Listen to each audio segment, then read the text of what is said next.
নমস্কাৰ good morning সকলোকে ধুনীয়া ৰিলছ আপোনালোকৰ বাবে এইযোৰ হৈছে পিয়ৰ টছৰ খুবেই ধুনীয়া যোৰা কালাৰটো হ'ব অলপ ব্লেক টছৰ ইয়াতে কেইবাটাও কালাৰ ফুল কৰি খুবেই ধুনীয়াকৈ বনাই দিয়া হৈছে এখন হ'ব মেখেলাখন আৰু ব্লাউজত থাকিব এনেকৈ পটি আৰু বুটা কৰি বনোৱা হৈছে এই কাপোৰযোৰ আপোনালোকে ডিছকাউণ্ট কৰি ল'ব পাৰিব 8800 ৰুপিছত 8800 টকাত ধুনীয়াকৈ ল'ব পাৰিব এই পিয়ৰ টছৰ যোৰা আৰু এইযোৰো খুবেই ধুনীয়া হ'ব এই কাপোৰযোৰ আপোনালোকে কইনাৰ বাবেও ল'ব পাৰিব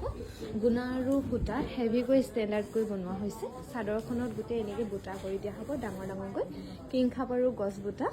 এখন হ'ব মেখেলাখন মেখেলাখন হ'ব আৰু সাইড পটিকেইটা এনেকৈ কৰা হৈছে এইকেইটা সাইড পটি হ'ব এই কাপোৰযোৰ আপোনালোকে ডিছকাউণ্ট কৰি ল'ব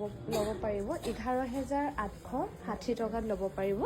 11860 ৰুপিছত ডিছকাউণ্ট কৰি ল'ব পাৰিব এই পিয়ৰ টছৰ ধুনীয়া যোৰা